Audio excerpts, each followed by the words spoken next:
hasn't started since 2014 should be given the job back. Hello, Mark Schlereth. Hello, how are you doing? I'm good. What do you think? Fitzy's job on the line?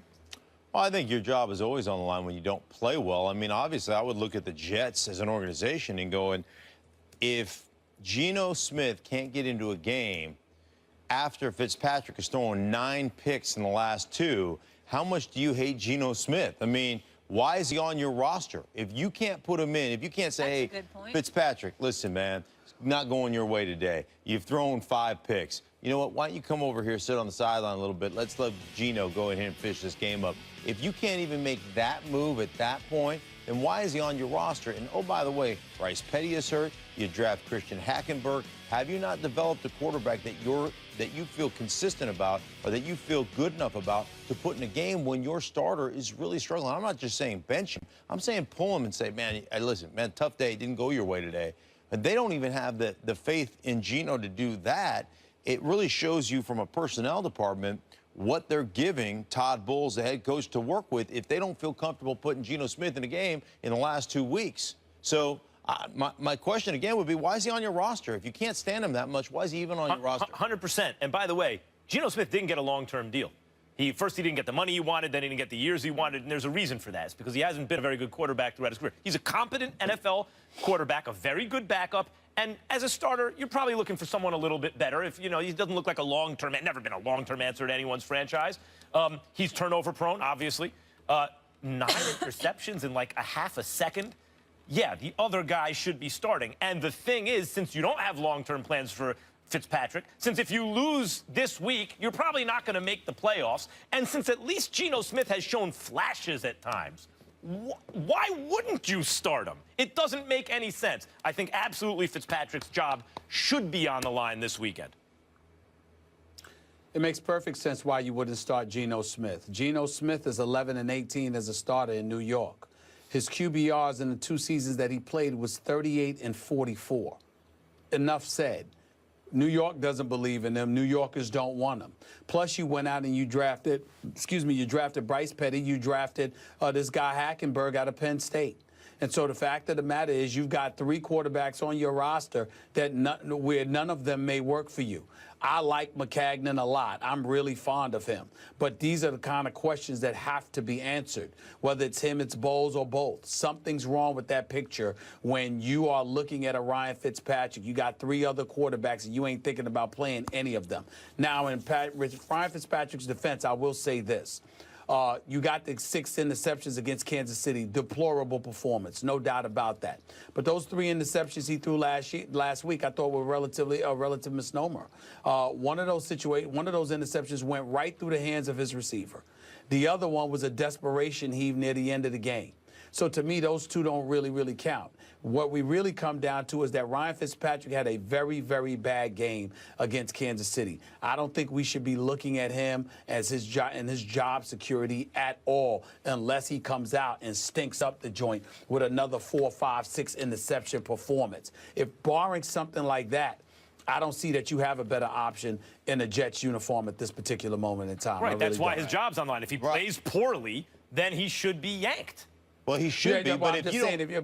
But go ahead, I'm sorry. No, if you have no faith in the guys that you have on your roster, why are they on the roster? Here's the other thing, man, that doesn't get enough attention in this day and age of the National Football League, and this is a big issue. And this is where some franchises set themselves apart and other franchises continue to struggle along the way. It's not just drafting guys. The most important part is developing guys. And it's really hard to do nowadays because you don't get to practice anymore. You don't get the time. You don't get that. So you better have guys on your staff that know how to develop a player and get that player up to speed quickly without that practice time. And, you know, the franchises that are doing it right now, the Denver Broncos have done a great job. New England is always exceptional at this. They draft, but more importantly, they develop. You can't develop a quarterback that you feel comfortable with in 2 weeks when your quarterback has thrown 9 interceptions. You got issues. And by the way, how do you develop a guy if he never gets out on the field? If he's on your, why is he on your roster? That's the first part, right? Right. And secondly, he doesn't get any more experience. He's never on the field. Let's not pretend Geno Smith didn't also have some pretty good games in the NFL. He has. Right. And Ryan Fitzpatrick, Stephen A., has been good throughout his entire career for a grand total of 2 seasons. Not great, good for 2 years out of his whole career. I would ask both of you this, and maybe what are the good games? What are the good games you're talking about with Geno Smith? You want me to tell you the dates off the top of my head? Geno Smith, Well, the I'm last just saying- time he I'm just actually saying started for the Jets, threw like 3 touchdowns. Off the top of my head, I've seen him had good moments. It's rare in a day that I saw us on a Monday morning talking about, hey, Geno really, really looked good. He's had good moments, but a good game? Yes. Schlereth, He's had good you know games. better than me. You recall him having a good game? well, listen, I'm sure that he's probably had a decent game. I would never put him in the upper echelon of anything. Here's the one thing that would bother me, and it's bothered me, and you two would know better than I, because you probably heard more than I. But when your quarterback, who at the time was your starting quarterback, gets jacked in the jaw in the locker room in training camp, and I didn't hear one dude on that roster say, like, hey, man, that's a problem. Like, when I didn't hear one guy come to his defense, that says to me, you got a guy in your locker room that people don't respect. And those guys, you can't give an opportunity to start if nobody respects the guy. And I don't know, maybe they did come to his defense, but I didn't hear one guy basically complain about that. One thing he is in the upper echelon of, Mark, is Jets quarterbacks.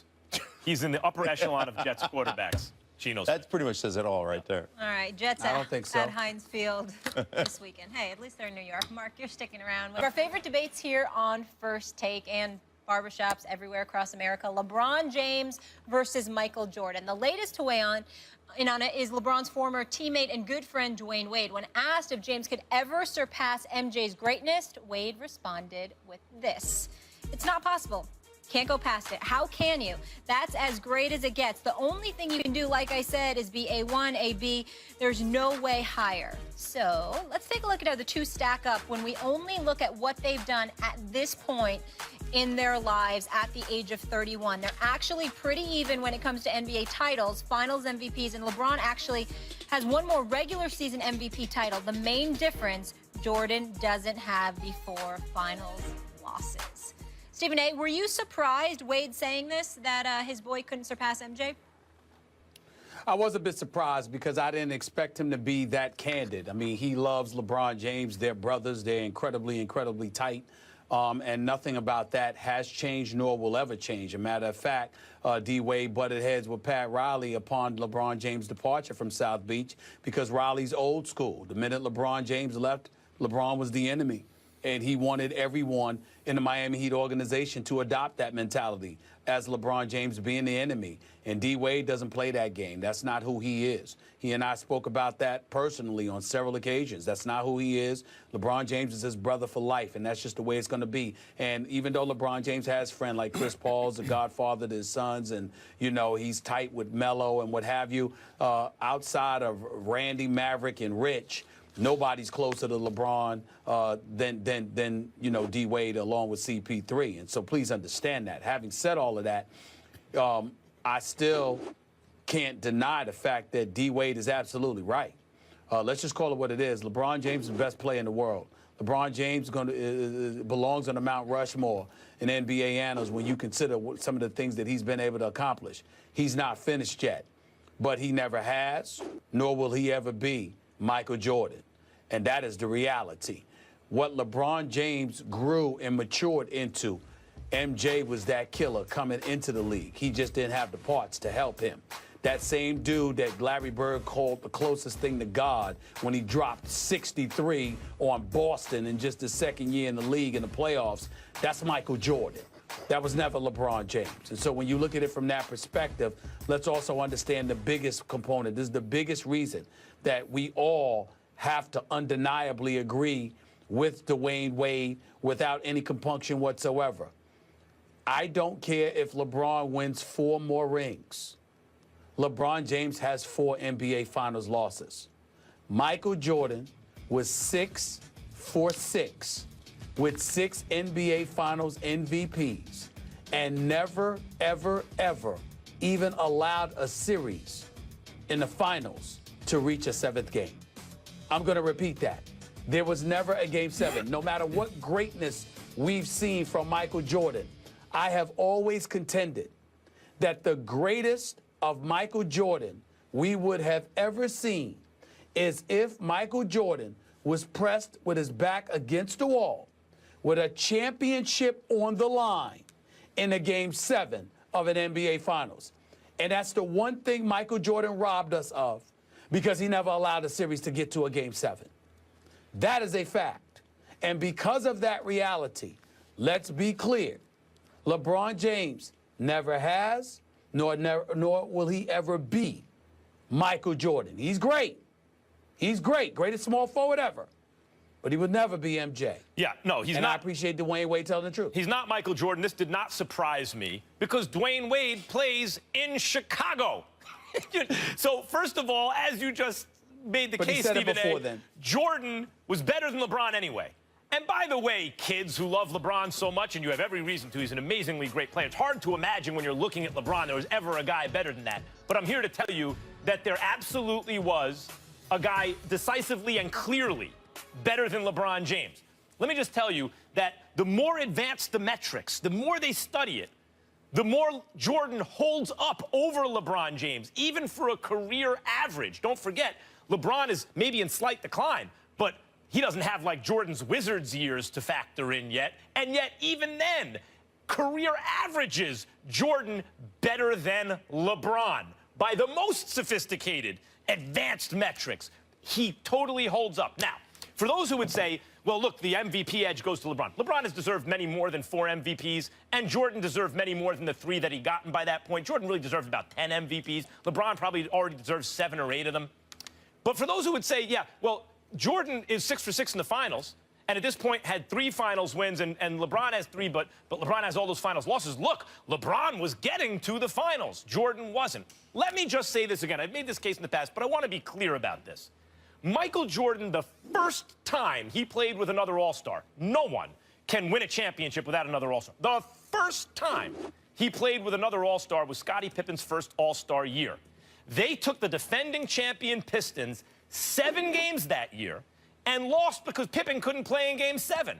Now, if you look at the numbers, Pippen was not yet in his prime. It was just his first All-Star appearance. The following year, Pippen entered his prime. His PER jumped to prime levels, for example. At that point, Jordan never didn't win a finals in under 7 games, as Stephen A. points out. They ended the Pistons 4 straight games the very next year. Well, Jordan didn't have to play these great teams. I hear a lot of younger people talking about this, too. Jordan had to play. Okay. Malone, Stockton, Hornacek, a great coach. That's not a great team. What about the season before when the Orlando Magic had won 60 games with a prime Shaq and Penny?